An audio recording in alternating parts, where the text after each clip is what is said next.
Welcome, everybody, to another edition of Dark Fringe Radio. I am your host, Will Martinez, and thanks so much for joining us on another episode and adventure of Dark Fringe Radio, your premier source for the paranormal, conspiracy theory, and true crime. Tonight we have a very special guest. His name is Paul Nugent. He's an author of the book called Maya Mire, and we'll be talking to him about that here in a minute, and I'll be getting to what this book is about here in a second as well. But first, I want to do, first and foremost, how you can listen to the podcast. Very important, very simple.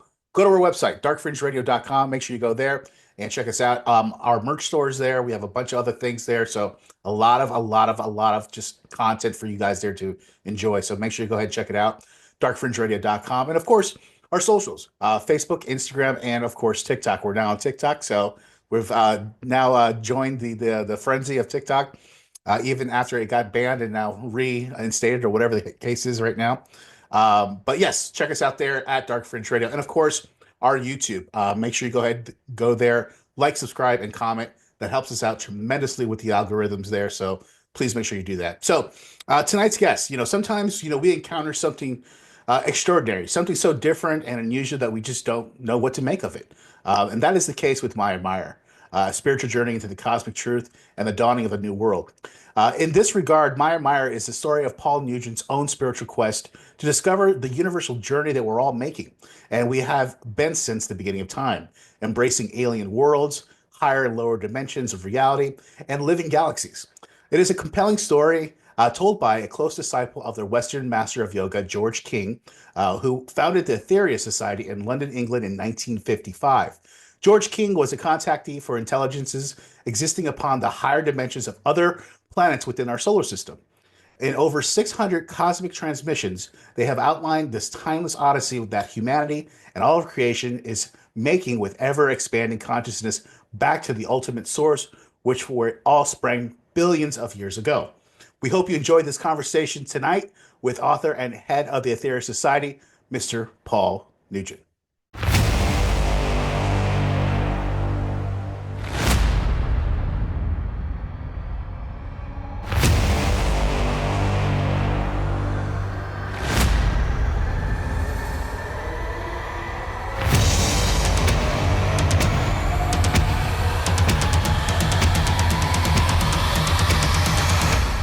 Radio, your trusted source for the paranormal, conspiracy theory, and true crime.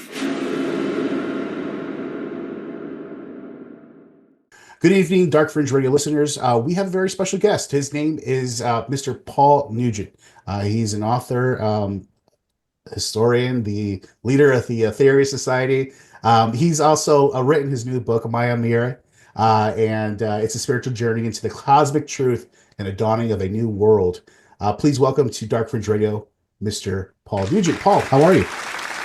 I'm very well, Will, and thank you very much for having me on your show. But I'm going to have to correct you. Please. Because it's not Maya Mire, as you just said. I messed it up already, see? Maya Mire. Maya Mire, yeah. Maya Mire. It's kind of a complicated title, but yes. Yeah. Maya, M-A-Y-A, is from Sanskrit, which means illusion. And Maya, M-I-R-E, is as in quagmire. So it relates, I like to play on words, but it's to do with the quagmire of illusion that human race it has created. And it's to break that down and see a way through it.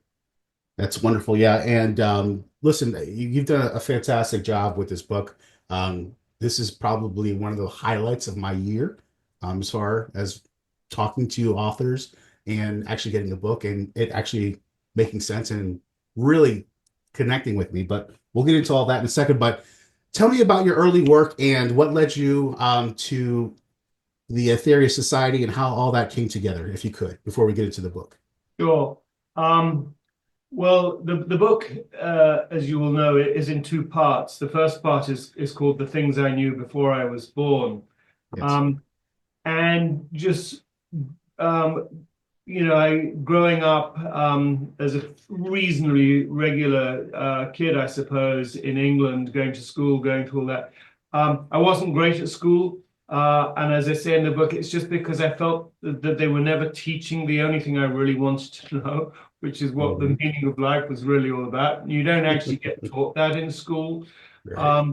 anyway, I went through the system, and you come out the other end, and basically I'd failed the exams that really would have mattered, for that very simple reason, because I just really wasn't terribly interested in all the ordinary stuff. Mm-hmm. But anyway, I still sort of needed to, get a life, so to speak. So I restudied some of those exam subjects. I managed to get the lowest passing grade to give me further education. So I went to study hotel management at a school in England, enticed there by a friend who I'd been at school with, who's still to this very day is a friend of mine. We're talking well over 50 years ago. I had no real interest in, I managed to, I graduated, but I had no real interest in hotels. But I had developed an interest in wine. It was something that was taught as part of the college course. And I managed to find a job in the wine trade in London. And I was doing quite well in that sense. And I became the assistant to the wine buyer. We became wine merchant of the year in Britain with this small company. So that actually was going well. But I still felt that, there was something thoroughly unresolved in my life, far more important than career, getting married, mortgage, all that stuff. I really didn't know what it was. And you could see I had a bit of a crisis. But I sort of resolved, or at least began to resolve that crisis by picking up the Bible. I was raised in the Anglican Church, and for whatever reason, I turned to the New Testament, the four Gospels. But the teachings of Jesus in there had a very profound effect upon me. Here, at long last, was someone who actually understood what life is about, how it should be lived correctly in the truest, highest, best sense. And so I became active I started attending a church in London, Westminster Abbey, actually, because I didn't know of anywhere else to go. I got quite involved after that later in another church, famous church in London called St. Martin in the Fields, in a place called Trafalgar Square. But meanwhile, my boss, who was a very important influence on my life, not just with wine, but he was also, spiritually inclined. And he was studying Eastern philosophy at a school in London. And I began to attend that same school, where the main teaching that I studied was the Bhagavad Gita, which introduces concepts such as karma and reincarnation, concepts that essentially are not taught, certainly in Orthodox Christianity. But I have to say that they resonated with me. It seemed true. It inherently felt true. And meanwhile, his secretary had attended a place called Findhorn in the north of Scotland, where they'd grown this phenomenal garden through communication with the nature spirits, the devas of the plants. And it had become, this garden had become world famous through psychic communication, as I say, with nature spirits, devas, where the sort of devas of the peas would say, don't put us next to the gooseberries. We love to be next to the carrots and the beetroots, but that kind of thing. And they like to be talked to. The plants like to be talked. And out of that, they grew this phenomenal, world-famous garden called Findhorn. So I went there on a couple of occasions. But she also introduced me to an organization called the Aetherius Society in London, where I was living and working, where they not only believed in extraterrestrials, which was thoroughly new to me as a concept, but that the founder of the organization, Dr. George King, who they maintained was a master of yoga, maybe we'll get into that a little bit later, but yes. He acted as a medium for intelligences on higher dimensions of the other planets, primarily within our own solar system, who had communicated with him. And out of that had grown this organization called the Aetherius Society. And so that was kind of my progression towards encountering this organization, which I began to investigate, and I found that it also had inherent truth, profound truth, and that's where my life has gone ever since that time. Yeah, that's interesting. And I looked up the Aetherius Society online because I was completely enthralled with this was what you were talking about. So I was like, let me do some research, and find out what this is about. And what I found interesting is that the well, I would say the main crux of the religion or whatever you want to call it is that you are coming together as a group and basically able to pray and try to manifest energy and send it out to the world and to certain things. Is that correct? If I were to say it that way? Yeah, that is. It's a very good. I won't say by any means a complete summation at all, but Hmm. it's certainly a very accurate aspect of the Aetherius Society. Hmm.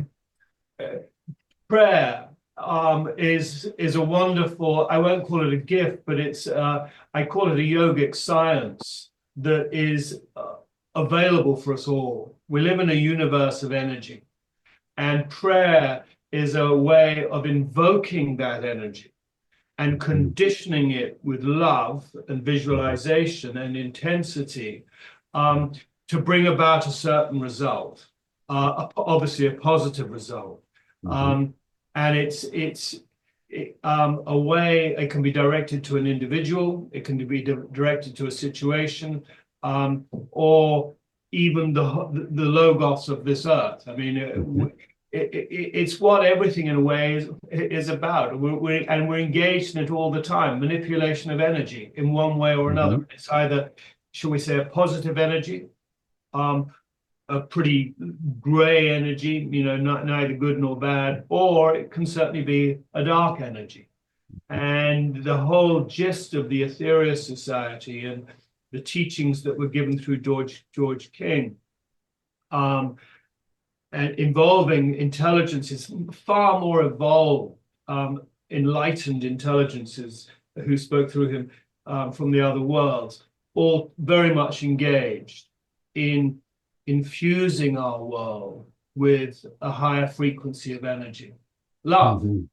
Love. Yeah, you guys talk Love. about that. That's Yeah. the word. Yeah, yeah. And it's really not it's not really out of the box thinking of what you guys are doing. It's basically the same thing what people are doing in regular churches is, right? When they get together, they come together, they pray for certain things sometimes, and you're putting energy out there, even that may be something a different belief system or religion. They're basically essentially doing the same thing at the end of the day, right? Yes, they are. But Or is there a difference? well, I think you see from my own personal experience, Hmm. as I mentioned, I'd encountered I was looking for answers as to how to live. I found a good part of the initial answers in the four Gospels, and as I mentioned, I started to attend Westminster Abbey and later St. Martin in the Fields in Trafalgar Square. I'd grown up in the church thing.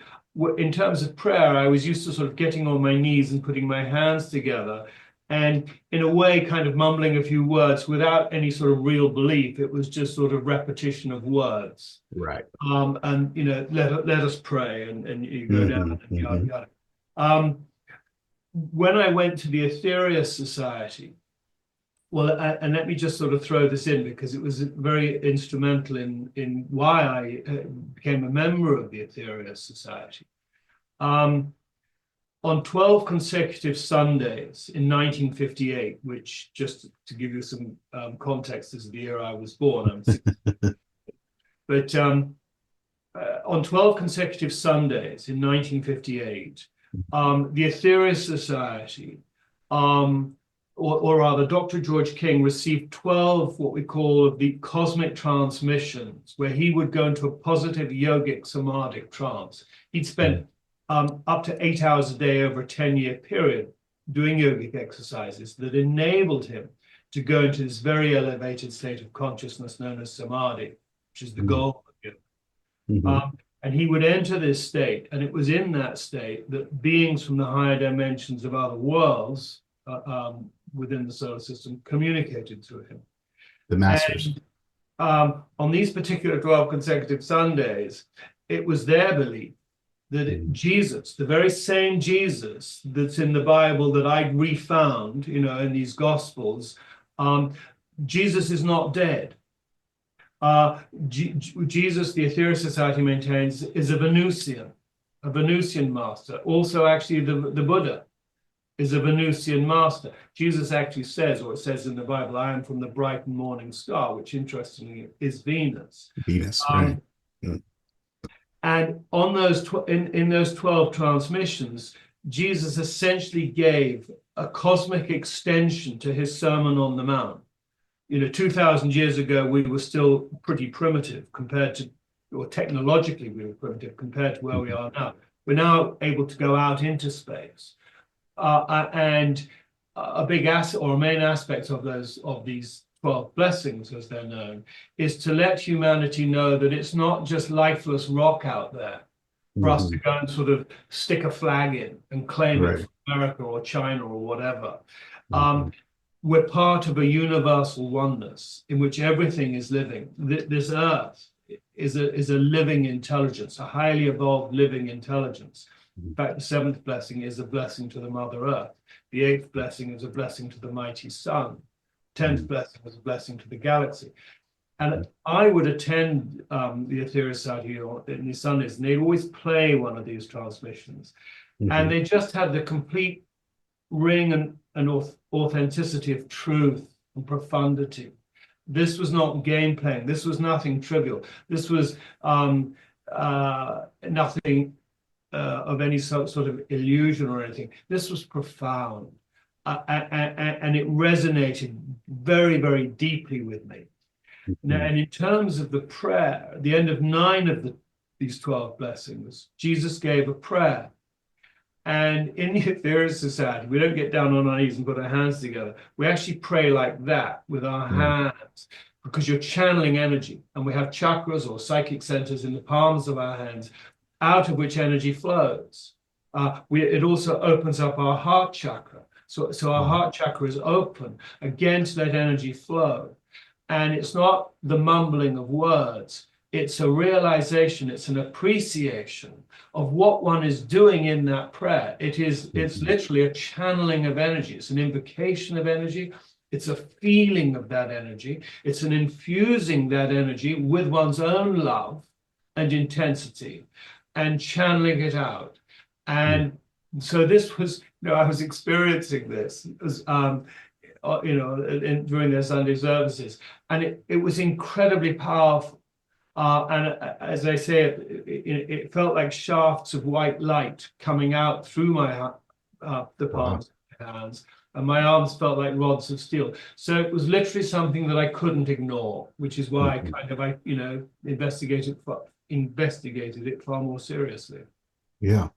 Well, let's switch gears here for a moment, if you don't mind, and let's talk about your mentor, Dr. George King, and how he played a profound role in all of this. Of course, his teachings, earlier life. I guess he started in the early 1900s, and really started to kind of put this together. And I really wanted to talk to you about your first encounter with him and your interaction with him for the first time. How did that go? And explain that to me if you could. Yeah. Well, he was born in 1919, not so much. He was born in 1919. 20 years later, along came the Second World War in England. He knew inherently thou shalt not kill was a timeless law, bigger than mankind. So he joined the fire service in London. Went through the Blitz, the bombing of London. And it just was a horrific experience that caused him to sort of ask questions. Why is humanity? Why are humans killing humans? And in this case, civilians, the elderly, babies, children. It was madness. He was seeking answers. As I mentioned, he began coming out of that. He began to practice yoga for up to 8 hours a day over a 10-year period. And in 1954, he was first contacted by an intelligence going by the name of Aetherius. Again, we believe a Venusian intelligence, founding the Aetherius Society. I when I came across him, well, since 1959, he was primarily living in the United States. And he would generally come back to England for a few months in the summer, which he did in 1985. That's the first time I saw him. I wasn't a member of the Aetherius Society. I became a member the following year. Again, I saw him. I'd never met him. I didn't actually meet him until 1989, 3 years later, after I'd become much more involved in the work of the Aetherius Society. So it had allowed me to sort of build up this far greater understanding of who he was as a master of yoga, as a unique and exceptional individual who'd communicated all of these teachings, which had a very profound effect on my life. So when I did get to meet him, I went out to the United States, well, the American headquarters, in May of 1989 on a 3-week visit, in the hope that I would meet my spiritual master, George King, which I did.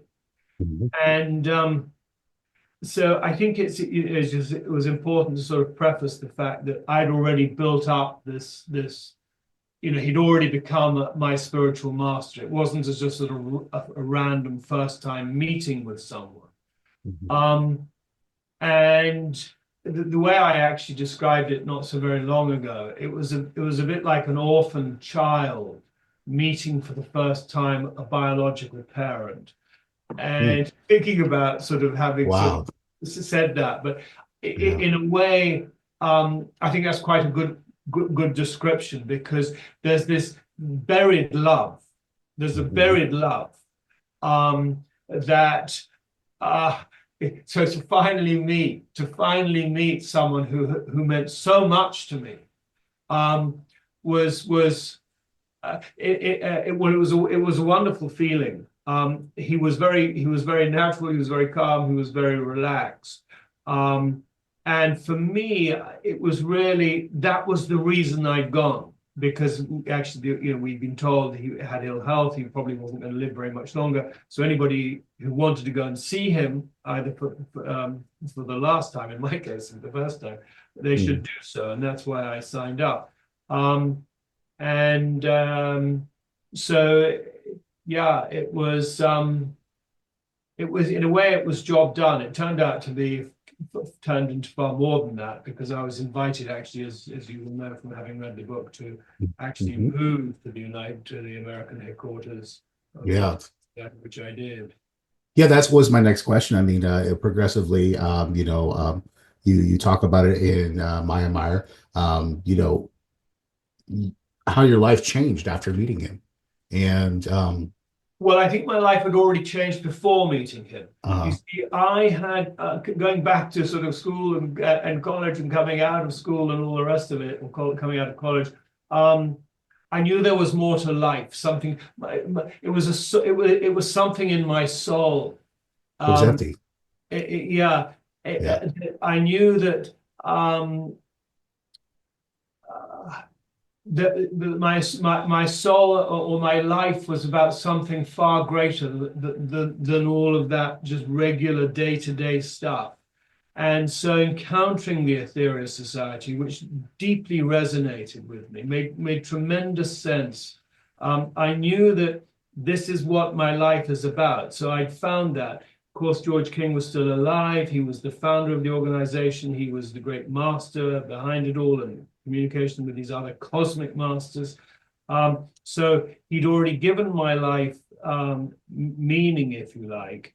And so being offered to go to the American headquarters was kind of weird. Karma is weird. Karma gives us all kinds of tests, because that is true. It does. It tests us all the way. It's like, the putting the coin between your teeth, Oh yeah. Yeah. And I was forced to do that because when I came back from that 3-week visit back to my regular job in the wine trade, in wine cellars, my boss, as I say, we'd actually become quite successful wine merchant of the year. He offered me a directorship of the company. I was only about 31 years of age, so it was a big offer. but I, just come back from LA where they'd said, "Hey, Paul, would you be interested in moving here?" And I knew inherently and instinctively that was what I wanted to do. So I was offered sort of tempted with a material offer. But I knew no. This is my real calling. And the following year, I moved to the United States, and 2 years later, after that, became one of his personal assistants and remained with him for the remainder of his life. It takes what we say over here in America a lot of balls to do something like that. Well, yes, I understand that. I do. I fully understand that, but you'll find those balls, so to speak, in the soul urge. If we all have this wonderful innate intelligence called intuition, if you like, and certainly conscience. And my intuition knew that it was the right thing to do. It does take balls, actually, because very often we don't follow through on what we really know to be right. And which subsequently leads to regrets. I think it's a big reason why many people seem to be sort of afraid of death, because deep down, fundamentally, in their heart, in their soul, they know they haven't lived the life they were supposed and destined to live and wanted to live. And it's terribly, terribly, terribly important to honor that. And I'd say actually that our world is, to a large extent, in the mess that it's in, because we don't have the courage to follow our conviction. 95% of those people out there would have taken the other job. Probably, yeah.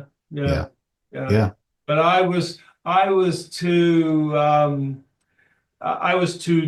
soul driven, and I was too kind of that unordinary. I think I've always been a little bit unordinary, but I think it's that has made me unordinary.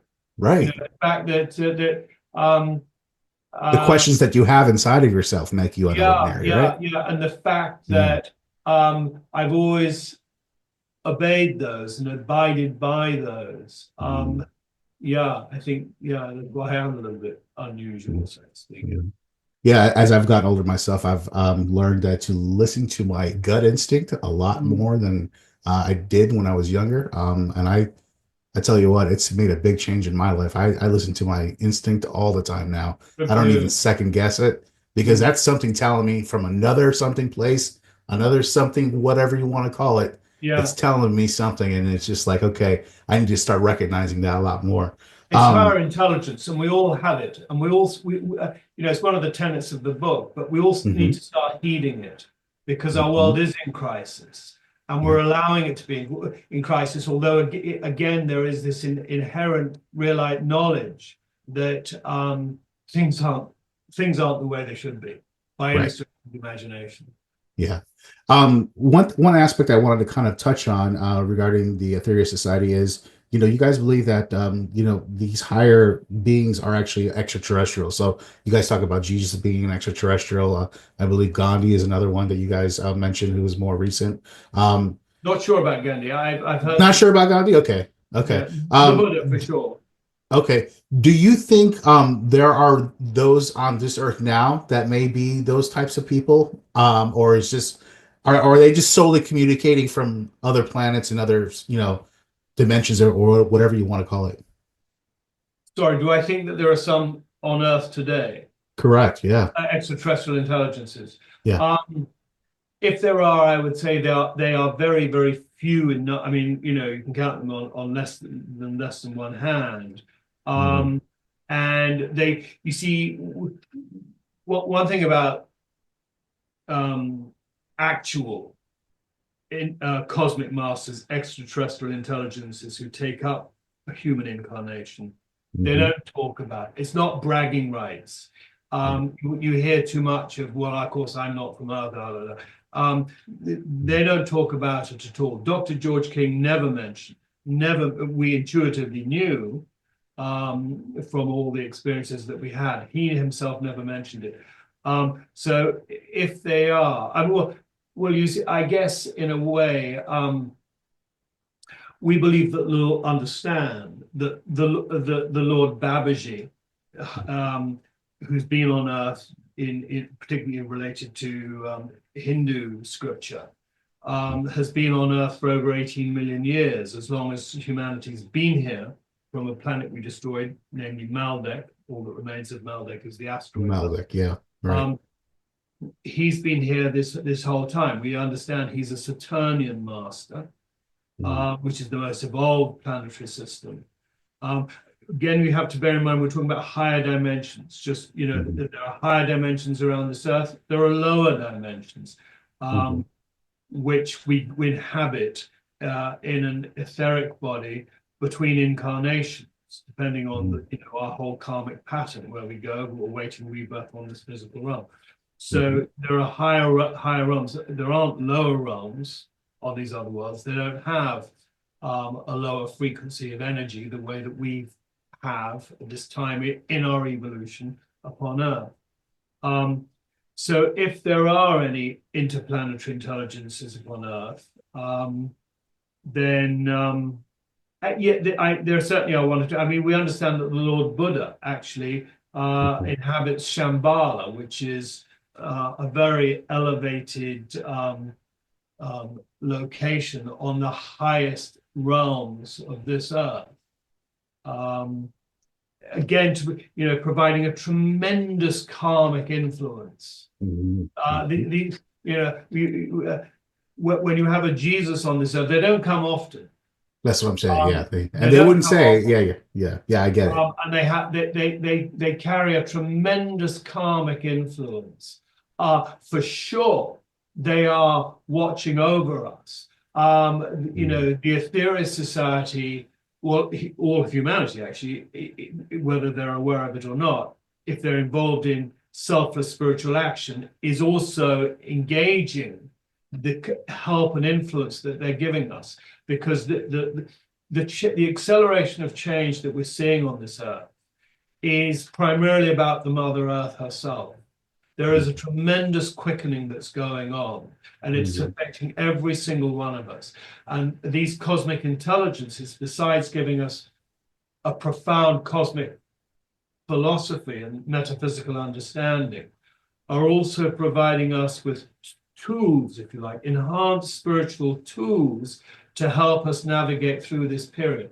They cannot do the work for us karmically. It's, a parent can't free will, right? Up the child's bedroom. Yeah, the child's got to figure it out for themselves. As and when the child does figure it out for themselves, the parent, which loves them, will give them all the help and support that they possibly can, karmically. That's the kind of help we're receiving from these cosmic intelligences at this time. If there are any physically on this Earth, as I say, it's going to be very, very few, and they would not reveal themselves. One thing I wanted to ask you, and you touched on it in the book itself, but flying saucers and things of that nature, things that people are seeing in the skies, and them appearing, especially at times of high peril, things going on in the world, especially going on in World War II and things of that nature. Explain that a little bit, if you could, to the audience. Well, in World War II, I mean, they were, the 50s. Well, it was in 1947 the term flying saucer became coined. It was after an American aviator called Kenneth Arnold had seen about 9 discs skimming over the horizon, and it looked like upturned saucers. But they were they were cited throughout the Second World War in particular, and throughout the subsequent Cold War, because humanity had once again learned how to split the atom. I mean, you're talking about, very sacred energy, the building block of creation, if you like. And we had used that energy, harnessed that energy for very destructive purposes, namely creating an atom bomb, which we use. And then coming out of the Second World War, we went on to develop the hydrogen bomb, infinitely more powerful. And these cosmic beings, intelligences from the other worlds, have watched the evolutionary progression, or in a way, almost involutionary journey of humanity, following Maldek. Maldek, we understand, is a planet we destroyed over 18 million years ago. As I mentioned, all that remains of that is the asteroid belt between Mars and Jupiter. But we're an aspect of creation, because creation ultimately is oneness. You can't separate. It's all oneness. It's all spiritual oneness. We're an aspect of it. And we're here to evolve, I would say, primarily to gain greater and greater levels of consciousness and realization. We're on an ecstatic journey. That's the problem. Humanity's lost their understanding of what we're supposed to be doing here. We're part of something incredible, something absolutely fantastic. So, and we've lost that through, really, actually through free will, in the sort of allegory and myth of the Garden of Eden. We've chosen free will. We've chosen this sort of separate identity, and it's caused the problems that we have. Anyway, we couldn't be taken out of creation. We needed somewhere else as a aspect of God to continue this evolutionary journey within the solar system. The Earth was the only place that was an option, really. And so we slowly reincarnated, very limited. We're talking over 18 million years ago. Gradually, we evolved into, I guess you'd say, a human being, as we are now, and the civilization of Lemuria.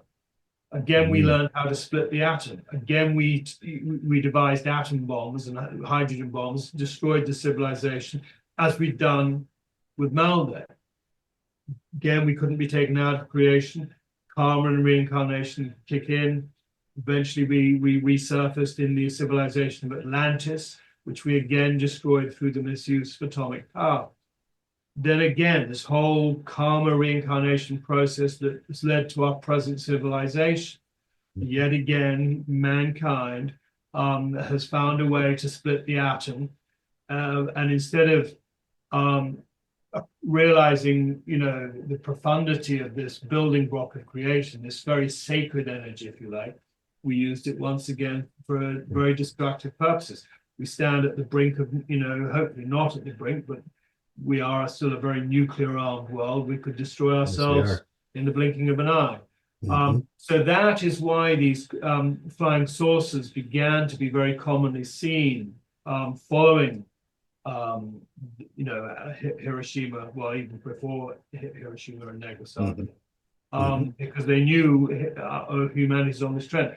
Coming into that mix was this master of yoga, this individual who developed himself, enabling himself to go into a positive yogic samadhi trance, whereby he could be used as a channel of communication, not the only one, but I would say the main one, to receive messages from these extraterrestrial intelligences, warning us, on the one hand, against the misuse of atomic power, and on the other hand, reminding us of our very sacred divine nature. So that's why they was, and I think in the interim, crop circles have been, is an attempt to sort of try and make humanity pay attention. They can't force us to pay attention. Maybe they will. But again, it's, UAPs, as they're now called, have really, in a way, come back into the mainstream, not front and center. But there are now, as you will know, congressional hearings, because they realize that with people's cell phones and all the rest of these days, they can't keep this a secret anymore. They're going to have to sort of gradually bring this out into the open. Without the cat's out of the bag at this point, I think. Right? The cat is out of the bag. Yeah. The cat is out of the bag. Although in saying that, we look to politicians to give us the answers. Politicians, I would say, at the end of the day, are pretty ordinary people, very ordinary, right, and not necessarily the best of the human race in a sort of moral and ethical way. But they don't have they're as confused as the rest of us. And ultimately, I think that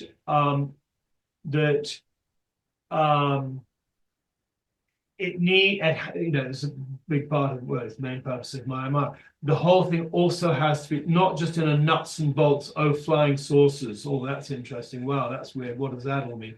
It needs to speak to us at the soul level. We're part of something vast, and it needs to, I would say, reshape our whole spiritual, metaphysical, philosophical understanding of who we are, what all of this is about. Yeah, it's interesting that you mentioned that because I actually interviewed a gentleman who was a scientist, and he actually was one of the ones that was one of the national press hearings here in the United States in 2011. And he was talking about, and he was stationed in military bases as a scientist. And so he was giving his account of what he was witnessing. And his area had an actual silo with a nuclear warhead in it.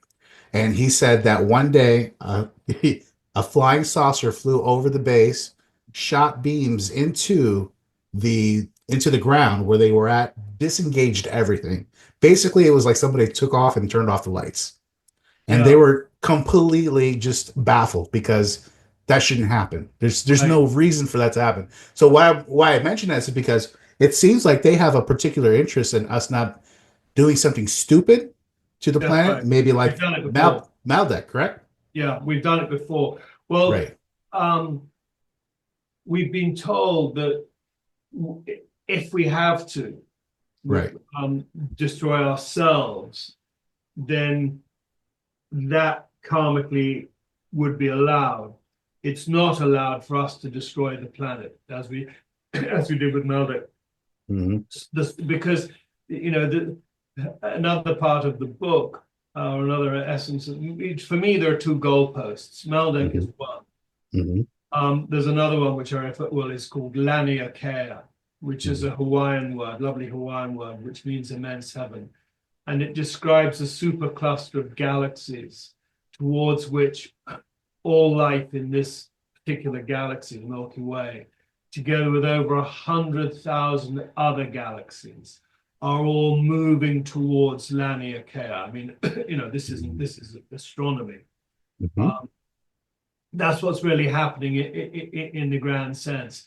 But when you look at it also through a spiritual eye of oneness, of divinity and oneness, this solar system, Maldek should never, ever, ever have happened. It only happened because for the allowance of free will, and mankind chose free will and destroyed ourselves. That's where we get the whole allegory of the Garden of Eden in the first place. But in the grander picture, this solar system cannot withstand another similar kind of catastrophe destruction, because we're moving at accelerating speed towards Lania Kea. And so it's an absolute crisis point for humanity to realize, to awaken to this far greater understanding of what everything is really all about in a philosophical and a spiritual context. And it's quickening. And I think we can all relate to this quickening. And there's, Jesus, coming back to sort of biblical teachings, there's a sorting of the wheat from the chaff that is going on. And it's as real and as profound and, in certain ways, devastating as that. Yeah. I have a theory on that. I call it the widening of the gap. And basically, there's a widening of the gap of the higher dimensional and the lower dimensional people on this earth, and they're just getting pushed further and further and further away from each other. Well, this quickening is like a centrifuge, if that's the right word, that exactly is splitting and dividing us as souls more and more. And yet, it's not really to be seen at all in a way, well, I'm all right, Jack. Because the more one becomes aware of what is taking place, the more it evokes a love and a compassion and a realization for one's brother, if you like, one's whatever it is, that is not is going in a different, what one would conceive to be as going in a different direction. I mean, one's got to be very careful about this, because I wouldn't want to sort of turn it into a political context, Republicans and Democrats, which is playing out not just in America, but really every country, that division. Mm-hmm. It's bigger than that. It's way bigger than that. And the energy that we need to draw upon, as it comes back to the prayer, but it's love. We need to bring it's love, and that's the realization, and love leads to service. That's the part. Love leads to service. I like to say, prayer is care.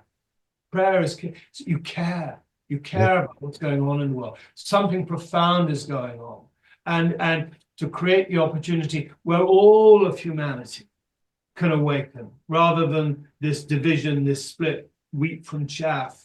Jesus at the end of the year could say he came for the lost sheep, not the found sheep. Not the found, right? Yeah. Those are okay. Yeah. It's interesting you say that. It's a different take. It's a really different take, and we spoke before the episode started, and I explained to you how much of a profoundness this book is, to me, because it just left a really indelible mark on my thought process, because I, like you in the past, and I'm sure many on this earth, we have a longing for something that we don't know what we're missing.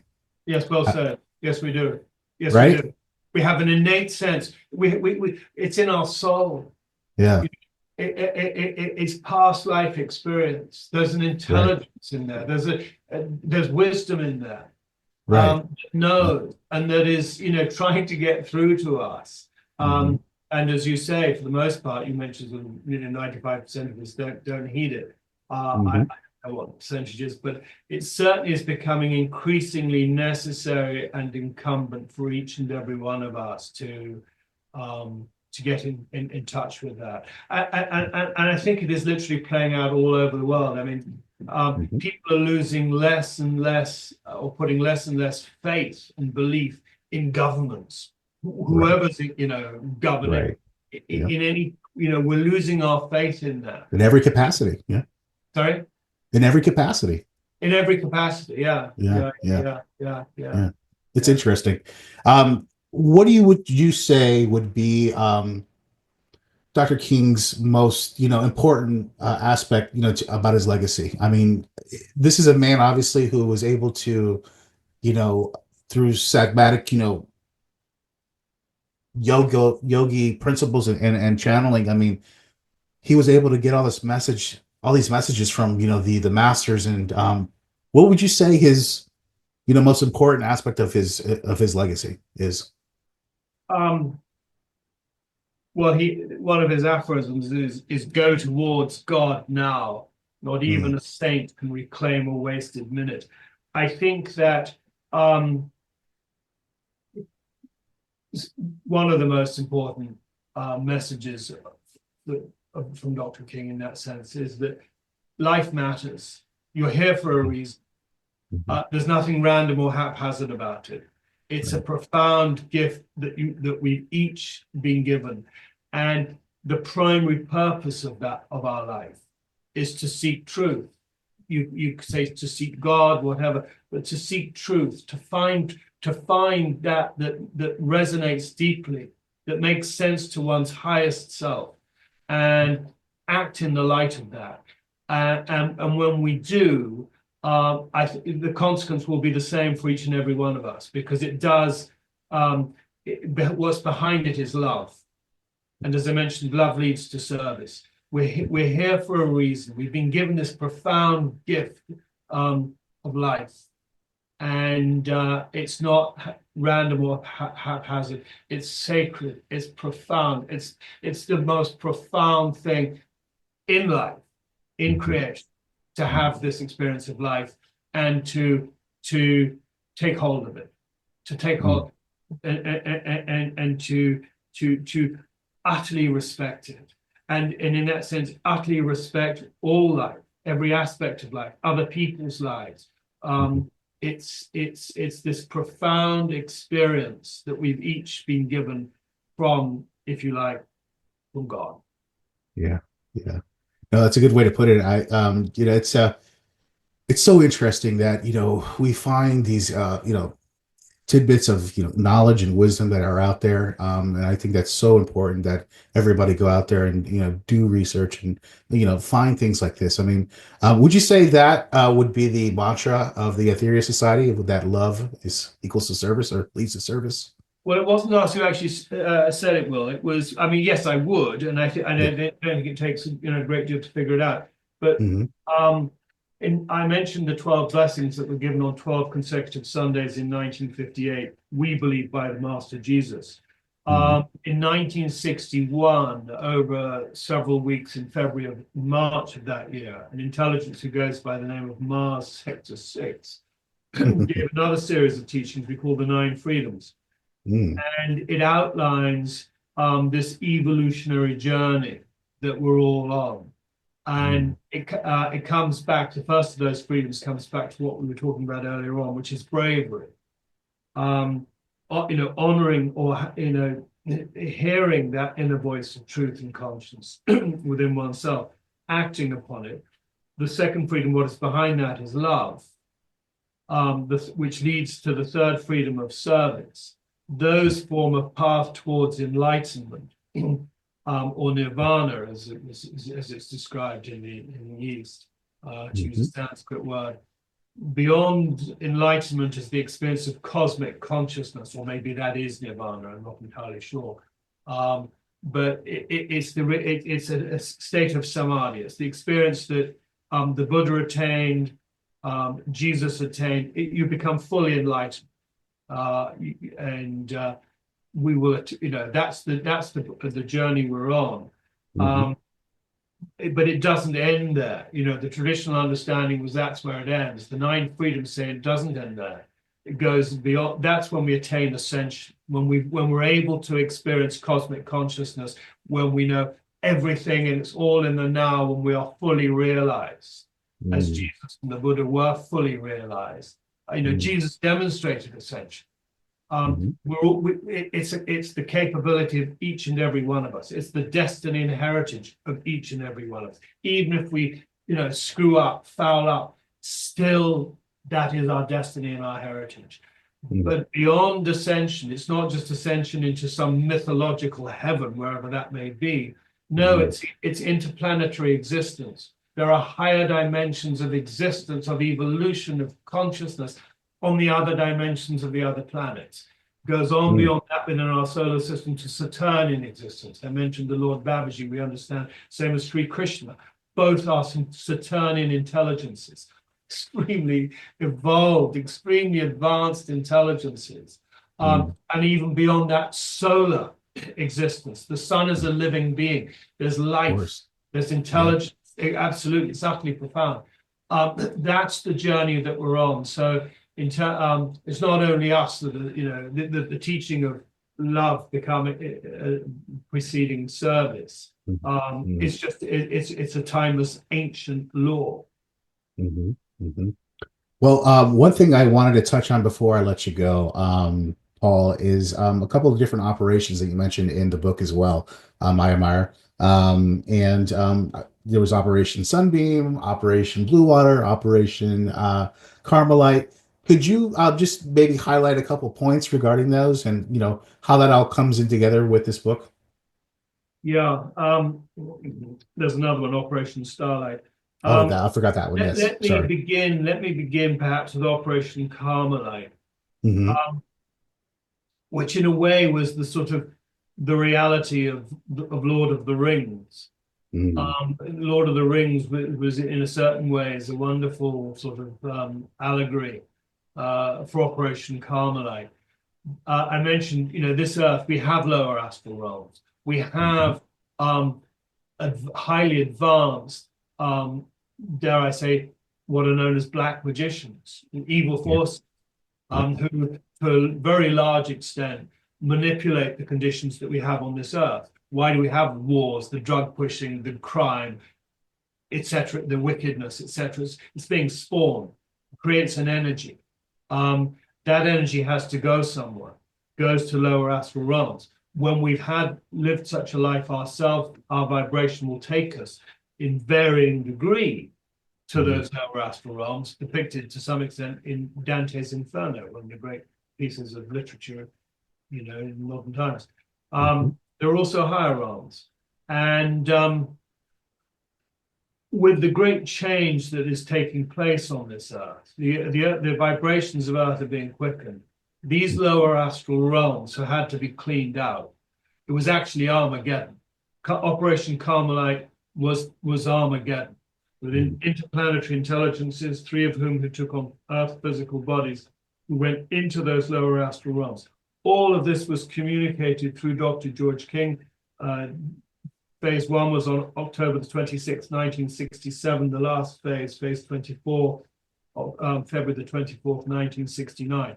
24 phases where these adepts projected from their Earth physical body went into these lower astral realms to defeat the worst centers of evil in the lower astral realms, including the transmutation of the entity known as Satan. I mean, it's utterly profound. These transmissions exist. In fact, they were played earlier this year. They're not often played. It's why people like me are in the Aetherius Society, because you're not going to find, occult metaphysical truth anywhere else, really.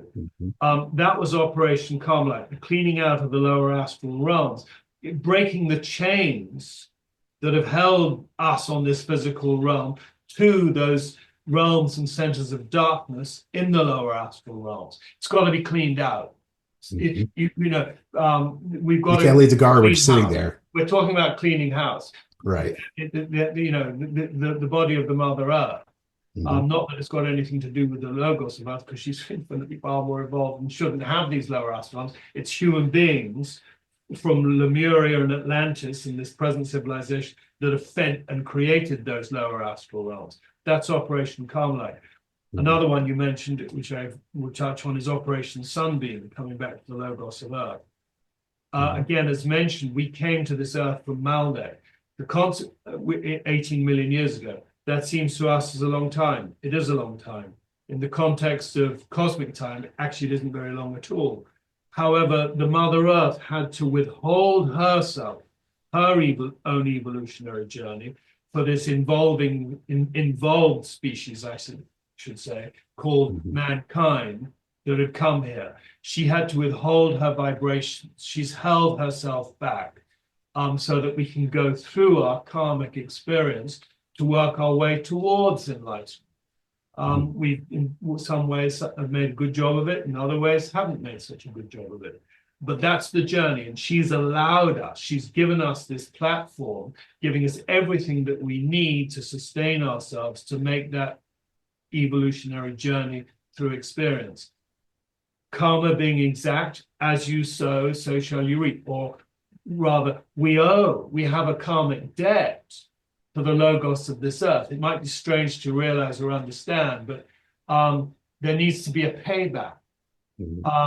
And Operation Sunbeam is a means devised by Dr. King in 1966, whereby we can give a token gesture, coming back to the prayer, the manipulation of love energy, where we can give a token of thankfulness to the Logos of Earth through psychic centers of the Mother. We have chakras in the spinal column, psychic centers, the solar plexus, the heart center, the throat, Christ, crown center, through which subtle energy flows. The Earth has similar psychic centers through which subtle energy flows. And utilizing some of the psychic centers of the Mother Earth, Operation Sunbeam is a way of giving back on behalf of humanity a token of thankfulness. I know it sounds far out, if not far-fetched. It's a reality. It's incredibly important for the karmic balance of humanity on Earth at this time that we're making this kind of manipulation. You can read about it in Maya Mire. Absolutely. Paul, you have really blown me away with this book. Thank you so much for sending me a copy, enlightening me, and let me, have you on our podcast tonight and talk about your book and your whole journey into this. I mean, it's just very profound. I found it, like I said, I talked about it earlier with you. It really resonated with me very much because I felt like in your position, what you were in earlier in your life. And so this is kind of, adds the pieces of the puzzle that I already kind of knew, but never really organized it in my head the way that you did it. You've done a fantastic job with this book. And I implore everybody that has any small inclination of, researching something like this, go to the website, and that's sedimentofmysoul.com. Is that correct? Well, that's my website. I mean, if you want to get the book, go to Amazon. Okay. Maybe you can put a link in there somewhere. Or Absolutely. go to Aetherius.org, AETHERIUS.org. It's also available from the Aetherius Society. Yeah, no, absolutely. Paul, again, thank you so much for coming on the podcast tonight. I think we're gonna have you come back on again, because I think we've only really kind of had the tip of the iceberg here from what we've talked about in this last hour. I think there's a lot more that we can really get into and discuss, especially now that there's been such a I would say a proliferation of people looking at alternative views and really opening up their mind to things like this. And I think this is a wonderful time more than any because people are a little bit more open and starting to be more open to these ideas. So again, I'm going to continue doing some more research on the Aetherius Society. I'm really going to get into it. I thank you for introducing me to it. Well, thank you, Will. I'd love to come back on. If you do research or anybody wishes to research more, I would recommend the two books, The 12 Blessings, those teachings of Jesus, and The Nine Freedoms, Mars Sector 6 in 1961, this evolutionary journey. Those are core teachings. And that's I would suggest is a very good place to start. That's a start. Other than, or in addition to, I should say. Well, I'm going backwards, but that's fine. I don't care. But that's fine. But listen, thank you so much again for coming on. You can find the book on Amazon, and also we'll put a link here at the bottom of the page. And then again, you could also go to aetherius.org. And that's AETHERIUS.org. Paul, thank you so much for coming on tonight. Really appreciate it. You've been a blessing. Really enjoyed it. Thank you. Thank you so much. All right. Bye.